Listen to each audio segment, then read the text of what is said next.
नमस्कार बच्चों, गुरु ज्ञान क्लासेस में आपका स्वागत है। बच्चों, पिछली क्लास में हमने बात करी थी संख्या पद्धति पर, प्राकृतिक संख्या, पूर्ण संख्या, पूर्णांक संख्या और परिमेय संख्या के बारे में। आज हम लोग उस पर आधारित कुछ सवाल देखेंगे। तो हमारे सामने है, ये पहला सवाल है, नीचे दिए गए कथन सत्य हैं या असत्य, कारण के साथ अपना उत्तर दीजिए। तो देखिए बच्चों, जो पहला है इसमें प्रत्येक पूर्ण संख्या एक प्राकृतिक संख्या होती है। तो बच्चों, ये जो कथन है ये है, बताइए, प्रत्येक पूर्ण संख्या एक प्राकृतिक संख्या होती है। पूर्ण संख्या बच्चों के कहाँ से शुरू होती है? जीरो से शुरू होती है। 0, 1, 2, 3, 4 इस तरह आगे बढ़ती है। और प्राकृतिक संख्या बच्चों 1 से शुरू होती है, 2, 3। अब ये कह रहा है कि प्रत्येक पूर्ण संख्या एक प्राकृत संख्या है।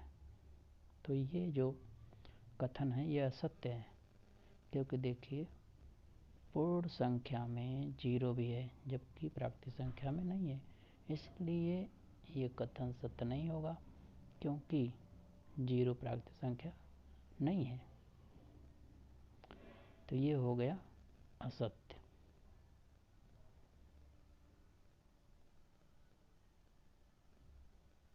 असत्य है ये।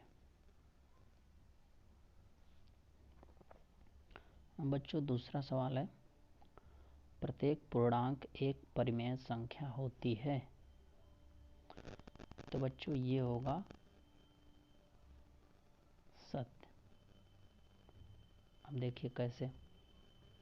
हम जानते हैं कि पूर्णांक जो संख्याएं माइनस में ऋणात्मक होती हैं या 0 होती हैं या धनात्मक होती हैं, वो सभी मिला के क्या बनता है? पूर्णांक बनता है। तो पूर्णांक का जो हर है वो हमेशा क्या होता है? 1 होता है। जैसे मान लीजिए हमने -3 लिया, तो हम इसको -3/1 भी लिख सकते हैं। इसका मतलब क्या है? ये एक परिमेय संख्या हो गई। इसी तरीके से 0 अगर हम लेते हैं तो 0 के नीचे क्या मौजूद होता है? ये इसके बराबर है। इसका मतलब यहाँ भी ये क्या है? एक परिमेय संख्या है। इसी तरीके से कोई भी संख्या, जैसे 5 लीजिए, तो 5 क्या है? पूर्णांक है। बटे में 1 कर दिया तब भी ये 5 के बराबर ही होगा। तो ये क्या हो गया? इसका मतलब प्रत्येक पूर्णांक एक परिमेय संख्या होती है, ये सत्य है।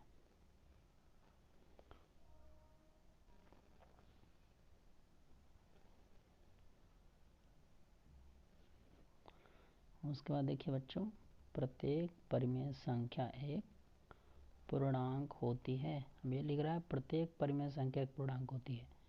ये क्या है? ये असत्य है। ये असत्य है। क्यों? अब देखिए, पूर्णांक मतलब वो एक पूरा पूरा अंक होना चाहिए, बटा में नहीं होना चाहिए। जबकि परिमेय संख्या बटा में हो सकता है। 5/4 की बात करें तो ये एक परिमेय संख्या है, पर ये पूर्णांक नहीं है। पर 5/1 की बात करें तो ये 5 के बराबर होता है, जो कि एक पूर्णांक है। लेकिन ये क्या हो गया? यहाँ पे असत्य हो गया। तो इसलिए प्रत्येक परिमेय संख्या पूर्णांक नहीं हो सकती।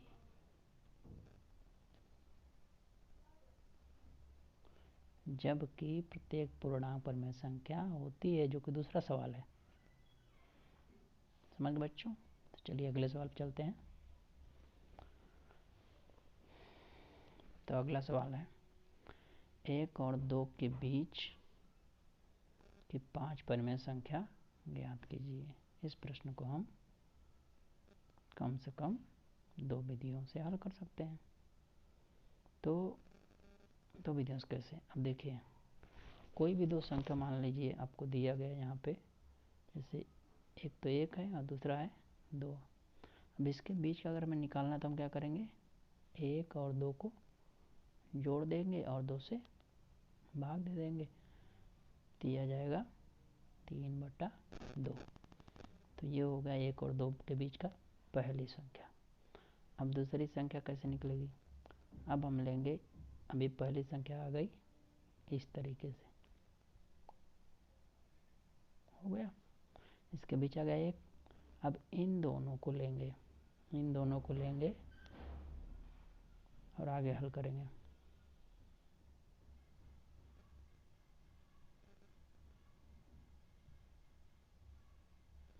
अब देखिए, अब आपको मिल गया, क्या क्या मिल गया,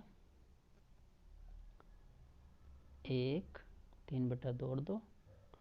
अब इन दोनों को लीजिए तो 1 + 3/2 बराबर बटा में 2।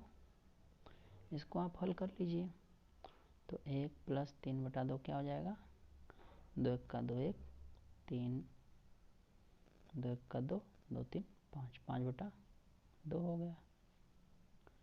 फिर बटा में 2, तो ये जो बटा में 2 है इसमें गुणा हो जाएगा, तो ये आ जाएगा आपका 5/4। इस तरीके से हम इसके बीच में निकाल लेंगे। लेकिन बच्चों, मैं आपको इससे भी सरल विधि बताने जा रहा हूँ। देखिए, आपसे जितनी संख्या पूछ रहा है, जैसे यहाँ पे कह रहा है कि हमें 5 परिमेय संख्या निकालना है 1 और 2 के बीच में, कितने निकालना है, 5। तो हम क्या करेंगे, 5 में जोड़ेंगे 1, हमेशा जितना पूछे उसमें जोड़ दीजिए, कितना आ रहा है 6। इसे बनाएंगे हर, इसे क्या बनाएंगे, हर। तो अब हम कैसे संख्या लिखेंगे, तो अब 1 को हम क्या लिख सकते हैं, अगर हर ये लिखेंगे तो ऊपर लिखना पड़ेगा 6/6, तो हो जाएगा 1, सही है। अगली संख्या क्या लिखेंगे, तो ये तो 1 हो गया, 1 के बाद क्या आएगा, फिर अब हमें क्या करना है, हर तो 6 ही रहेगा, लेकिन जो अंश है उसे हम 1 बढ़ाते जाएंगे। तो अगली संख्या हो जाएगी 7/6, उसके बाद 8/6, उसके बाद 9/6, उसके बाद 10/6, और ये हो जाएगा 11/6, और फिर 12/6। तो आपका 12/6 लिखें, या फिर ये किसके बराबर हो गया, 2। तो इसका मतलब हमें संख्या क्या मिल गई, देखिए हमें संख्या मिल गई 1 7/6, 8/6, 9/6, 10/6, 11/6 और 2। तो यहाँ पे देखिए 5 हो गई। अब इसे सरल कर लीजिए, 1 कामा 7/6 सरल नहीं होगा, ये देखिए कट जाएगा, 2 3 6 2 4 8, तो जाएगा 4/3। इसी तरह इसको काट दीजिए, 3 3 का 9, 3 दूना 6, 3/2, इसको काट लीजिए, 3 6 2 5 5/3, 11/6। तो ये हो गई इसके बीच की 5 परिमेय संख्या, 7/6, 4/3, 3/2, 5/3, 11/6। इस तरीके से हम किन्हीं भी दो संख्याओं के बीच में कई सारी परिमेय संख्या निकाल सकते हैं। आइए दूसरे उदाहरण समझते हैं। जैसे मान लीजिए हमें 3 और 4 के बीच में निकालना है, कितनी संख्या, केवल 7 परिमेय संख्या, 7 परिमेय संख्या निकालनी है। तो अब हम लोग का हर क्या हो जाएगा, हर हो जाएगा 7 + 1 मतलब 8। सही है। अब हर हो गया 8, तो अगर हमें सबसे पहले क्या करेंगे, 8 नीचे लिखेंगे तो ऊपर क्या हो जाएगा 24, मतलब ये आ जाएगा आपका 3 हो गया। ये तो 3 है ही। अगली संख्या हो गई 24 का क्या आएगा 25/8, 26/8, 27/8, 3 हो गई। अभी हमें निकालना है 4 और लिखना है। 27 का क्या है बेटा बच्चों 28/8, 29/8, 30/8, 31/8, 32/8। तो संख्या कौन कौन सी आ गई बच्चों 3 हो गया, 3 तो पहले से है। ये आ गया आपका 25/8,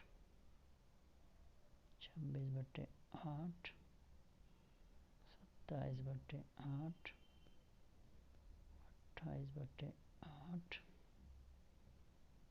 28/8, 29/8, 30/8, 31/8।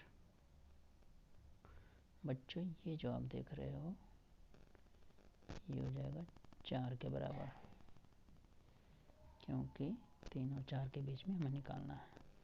तो ये संख्याएं आ गई 25/8। अब इनको आप सिंप्लीफाई कर लो, सरल कर लो। सरल कर लो तो ये कट जाएगा, कितने से कटेगा 2 से कट जाएगा, यहाँ हो जाएगा 13, यहाँ हो जाएगा 4। तरीके से ये नहीं कटेगा, ये कट जाएगा, यहाँ हो जाएगा 4 7 28, 4 दूना 8, 4 7 28 यहाँ पे हो जाएगा। इसी तरीके से ये भी हो जाएगा आपका 2 चौका 8 और 2 15 में 30। तो इस तरीके से बच्चों आपका आ जाएगा। अगले पेज पे चलते हैं। 3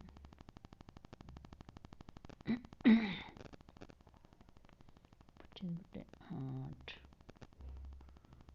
जो था ये हो गया 13/4।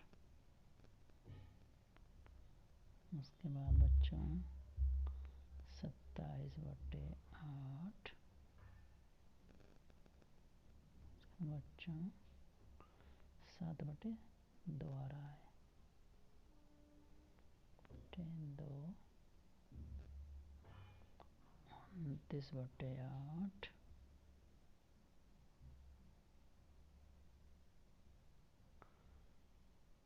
15/4,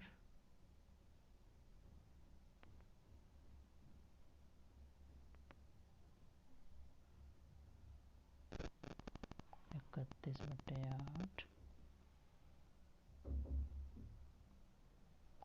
तो यहाँ से लेकर यहाँ तक ये पूरे देखो 1 2 3 4, 1 2 3 4 5 6 7 परिमेय संख्या है।